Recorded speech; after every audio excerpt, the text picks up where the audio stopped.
Everyone, good afternoon. मैं श्वेता स्वागत करती हूँ अपने चैनल त्रिवेदी फैमिली ब्लॉग्स में। तो कैसे हो आप सब? उम्मीद करती हूँ आप सब अच्छे होंगे, मैं भी अच्छी हूँ। कि वो स्टडी में क्या है, जैसे कि आप लोग अनमैरिड होते हैं तो अपना एक स्टडी का एक रूटीन होता है कि क्योंकि शादी के पहले घर में कुछ इतना काम होता नहीं है।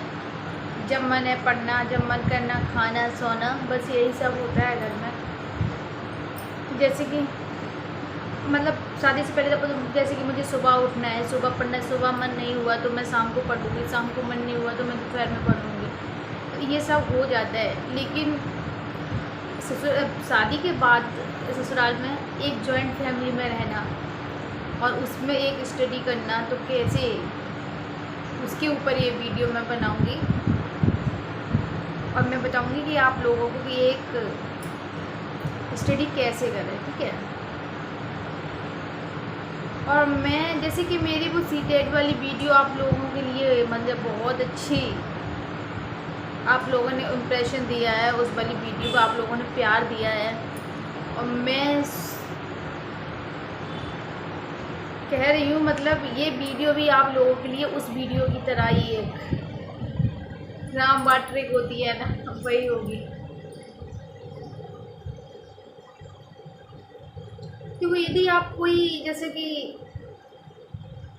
आप एक रूटीन बनाना चाहती हैं, यदि आपके पास टाइम है तो आप एक रूटीन बना दें कि मुझे 4 बजे सुबह 4, जैसे कि आप 6 बजे उठती हैं तो आप 4 बजे उठना शुरू कीजिए, ठीक है। और किसी किसी का सुबह पढ़ने में मन नहीं लगता है और किसी किसी का मतलब पढ़ाई में मन लगता है, सुबह सुबह किसी किसी को उठने का मन नहीं करता है। पहले मैं बताऊँ, यदि बच्चा है उसके पहले, यदि बच्चा नहीं है तो उसके बाद कैसे प्रिपरेशन होगी, मैं दोनों तरीके से बताऊंगी आप लोगों को, ठीक है।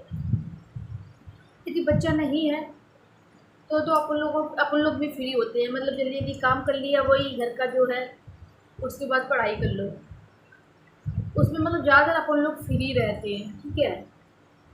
और फिर घर में इतना काम क्या, बच्चा हो जाता है तो उसके बाद बहुत ज़्यादा काम बढ़ जाता है। मैं अपनी और एक चीज़ जॉइंट फैमिली में खाना पीना बनाने के बाद जो काम है, घर का सारा काम करने के बाद जहाँ तुम्हारा स्टडी रूम है, अपने रूम में जहाँ तुम पढ़ना चाहती हो वहाँ पढ़ लो। एक जॉइंट फैमिली का फ़ायदा भी है और कुछ लोग मतलब कुछ लोगों को जॉइंट फैमिली के नुकसान भी होते हैं। वो कैसे, यदि जॉइंट फैमिली है, ठीक है, और आपके पास बच्चा है तो आपको बच्चे मतलब जैसे कि बच्चा है तो अब जॉइंट फैमिली में बच्चा किसी को भी दे सकते हैं, वो देख रेख कर लेगा आपके बच्चे की। और बच्चे को क्या, आप लोग ये मत सोचिए कि हम ऐसा मेरे बच्चे की कोई और करेगा तो मेरा बच्चा हमसे दूर हो जाएगा, ऐसा कुछ नहीं है। और एक चालाकी से एक काम कीजिए, जैसे कि आपका बच्चा है, जैसे खाने के लिए है तो खाने के लिए दे दो कि मेरे बच्चे को खिला दो, नहाने के लिए आपके बच्चे को नहला दो, कपड़े हैं बच्चे को कपड़े पहना दो, तो बाहर खिलाने के लिए बाहर खिलाया हो, ठीक है। तो ऐसे अपने बच्चे के लिए हो जाता है, तो ऐसे अपना बच्चा भी पढ़ जाएगा और अपने उस टाइम में अपन लोग पढ़ सकते हैं। यदि बच्चा खेलने जा रहा है और घर का काम है तो उस टाइम में अपना घर का काम कर लो, ठीक है। और मुझे नहीं लगता कि एक रूटीन बन पाता है, शादी के बाद कोई रूटीन नहीं बन पाता है। आपको जब टाइम मिले, जब टाइम मिले, जब आप पढ़ सकते हैं। जैसे कि सुबह मैं बता रही हूँ, जैसे सुबह कितना काम होता है, सुबह उठो, किसी किसी को पढ़ने का मन है, किसी किसी को सुबह पढ़ने का मन नहीं होता है, तो सुबह उठो, यदि मन है पढ़ने का तो जल्दी उठो, एक आध घंटा पढ़ लिया, उसके बाद अपने जो मॉर्निंग के जो काम होते हैं वो काम, चाय नाश्ता जो कुछ होता है सब कर लो। ज़्यादा से ज़्यादा मैं कह रही हूँ 2 बजे तक काम होगा, 2 बजे तक अपने सारे काम निपटा लो, ज़्यादा से ज़्यादा मैं बोल रही हूँ। काम निपटाने के बाद 1 घंटे आराम कर लो, ठीक है। घर के काम में थक तो जाते हैं, मैं खुद जानती हूँ, थकना तो हो ही जाता है। बस उसके बाद 1 घंटे आराम करो, 3 बज गया ना, 4 बजे से यदि काम है आपका तो आप सुबह के टाइम में इतना काम करके डाल दो कि शाम के टाइम 1 घंटा आपको एक्स्ट्रा मिल जाए, ठीक है। उसके 4-5 2 घंटे आप पढ़ाई कर लो, 2 घंटे पढ़ाई हो गई ना, 2 घंटे तक पढ़ाई हो गई, उसके बाद 5 बजे उठो फिर काम में लग जाओ, शाम के 5 बजे। फिर वही झाड़ू पोछा, शाम के टाइम वही खाना पीना। फिर शाम के टाइम कितने 10 बजे तक फुर्सत हो जाओगी। और जब अपने पढ़ने का जुनून होता है कि मुझे पढ़ना है, तो अपने हाथ भी जल्दी जल्दी चलते हैं। एक टेंशन होती है कि एग्ज़ाम आने वाले हैं, ये क्या होने वाला है, एक टेंशन रहती है ना, तो अपन लोग खुद इतनी जल्दी जल्दी कर लेते हैं। तो अपन लोग जैसे कि घर में घर वाले भी समझें, थोड़ा बहुत मैनेज करें कि क्या करना है पढ़ाई के बारे में। जो काम आपका 11 बजे ख़त्म हो रहा है, वो अपन लोग 10 बजे जल्दी से जल्दी, मतलब कम से कम टाइम में काम ख़त्म करने की कोशिश करें। ठीक है, सुबह 2 बजे जो काम ख़त्म होता है वो 1 बजे ख़त्म करने की कोशिश करें। तो आपको 1 घंटा इधर 1 घंटा उधर, मतलब दोपहर में तो आपका तो टाइम मैनेज हो जाएगा। शाम के टाइम अपन लोग 10 बजे जैसे फुर्सत हो गई, तो अपन लोग फिर मतलब फिर भी नींद तो आने ही लगती है 11-12 बजे तक। तो उधर आपका यदि 9 बजे काम फिनिश होता है, 10 बजे फिनिश हो जाता है, और वैसे 12 बजे तक कोई नहीं सोता है, 1-2 घंटे उधर मिल जाएंगे। तो एक हाउस वाइफ के लिए 4 घंटे की पढ़ाई बहुत मायने रखती है। 4 घंटे भी मिल जाए ना, फिर भी पढ़ाई बहुत हो जाती है। 2 घंटे दोपहर मतलब इवनिंग टाइम में, और 2 घंटे वही रात में मिल जाए, तो उसके भरपूर पढ़ाई हो सकती है। और अपना टाइम निकालना अपन लोगों के ही हाथ में होता है। ठीक है, और एक चीज़ से सीक्रेट बताइए, एक चीज़ से ज़रूर बचिए। मैं हमेशा, इतने साल हो गए, घर में कौन आ रहा है, घर में कोई आया, उतनी देर पर ये नहीं कि बैठे हो तो बैठे ही हो, बातें कर रहे हो।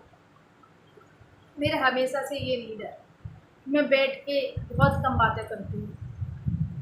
चाहे किसी को मतलब वो लगे, ये नहीं है कि हाँ हाँ तो बुरा भी नहीं लगना चाहिए, आए बैठे हालचाल पूछे। ठीक है, यदि कोई मोहल्ले पड़ोस के कोई आ गया, ठीक है, ये नहीं कि हम बैठ के बातें करने लगे, अब बस मुझे कुछ आगे, लेकिन मेरा दिमाग तो है आगे कि मुझे क्या करना है। इस चीज़ से बिल्कुल बचिए आप लोग। वो तो आके बैठ के चले जाएंगे और टाइम अपन लोगों का वेस्ट हो जाएगा। समझ रहे हो ना आप लोग? तो जितना हो सके मतलब मैं गाँव की भाषा में बोल रही, पंचायत करने से बचिए, पंचायत मत करिए। आप ये मत सोचिए कि मैं उनसे बोलूँगी नहीं या बैठूँगी नहीं तो उन्हें बुरा लग जाएगा। अरे लग जाएगा, थोड़ी देर के लिए लगेगा, ठीक है। वो नहीं, ये तो नहीं है कि हम बिल्कुल नहीं बैठे हालचाल पूछे, चाय नाश्ता हो गया, क्योंकि मेहमान भी आ रहा है, ठीक है, तो उसको मैंने चाय नाश्ता खाना पीना सब कुछ करा दिया। घर वाले खुद ही देखेंगे, अपने ऊपर तो लोड है नहीं, तुम बस बैठे मैं बातें करूँ। अपने जहाँ पढ़ना है, अपने कमरे में पढ़ना है, आराम से पढ़ो। मैंने तो अपने लिए मतलब यही अपनाया, सच बोल रही हूँ। मैंने सारा काम फिनिश करने के बाद सीधे, और यही जो मैंने बताया है कि जो मेरा 10 बजे 11 बजे काम फिनिश होता तो वो मैंने 10 बजे करना शुरू कर दिया। तो 1 घंटा मुझे ऐसे मिलता था। और मैं रात में मैं ज़्यादा पढ़ती थी। सुबह जैसे मेरा काम 5:30 बजे से स्टार्ट होता है, तो मैं 4:30 बजे उठ जाती हूँ एग्ज़ाम के टाइम पे। वैसे नहीं उठी तो मतलब शादी के बाद मैनेज करना, थोड़ा बहुत फैमिली को भी मैनेज करना चाहिए, अपन लोगों को भी मैनेज करना चाहिए। अब मैं तो कॉलेज भी गई हूँ, यहाँ से कॉलेज भी किया है, मतलब ये बीटीसी वाला कॉलेज किया है। तो कॉलेज शादी से पहले तो मैं कॉलेज करके आई थी, बीएससी करके आई थी। तो मैनेज अपने ऊपर है, जैसे करना चाहिए, और टाइम की बचत भी अपने हाथ में है। और मेरा बेबी तो किसी पे रहता भी नहीं था। हाँ खेलेगा, लेकिन खाएगा पिएगा सोएगा मेरे पास ही। तो मुझे तो ये भी नहीं है कि हम अपने बेबी किसी को दे दें या वो नहला दे। हाँ हाँ नवा देंगे, लेकिन खाना और सोना उसको मेरी गोदी में और मेरे हाथ से ही है। जो मैंने बताया इस वीडियो में, यदि आप लोगों के लिए हेल्पफुल है तो अपने लिए आजमा के ज़रूर देखिएगा। और मुझे लगता है कि आप जो मैंने सीक्रेट बताइए टाइम के लिए, और अपने रूम में बैठ के पढ़ना, पंचायत ना करना है, तो उसके लिए सबसे ज़्यादा बहुत अच्छा सीक्रेट तरीका है आप लोगों के लिए टाइम बचाने के लिए। ठीक है, तो आप लोगों की ये वीडियो अच्छी लगी तो लाइक कर दें और कमेंट्स करके बताएं कि आपको मतलब हेल्पफुल हुई है या नहीं हुई है। ठीक है, और चैनल को सब्सक्राइब कर लें प्लीज़। चैनल को सब्सक्राइब कर लें और बेल आइकन को प्रेस करके ऑल पे क्लिक कर लें। जब से मैं अपनी वीडियो डालूँ तो मेरा वीडियो का नोटिफिकेशन आपके पास पहले पहुंच जाए, आप मेरी वीडियो वॉच कर सकें। और प्लीज़ आप लोग ना मेरी वीडियो के बीच में स्किप मत किया करें। आप लोग स्किप कर देते हो ना तो सब बेकार हो जाता है। चलो मिलती हूँ आपकी नई वीडियो के साथ। प्लीज़ सपोर्ट बनाए रखिएगा। बाय।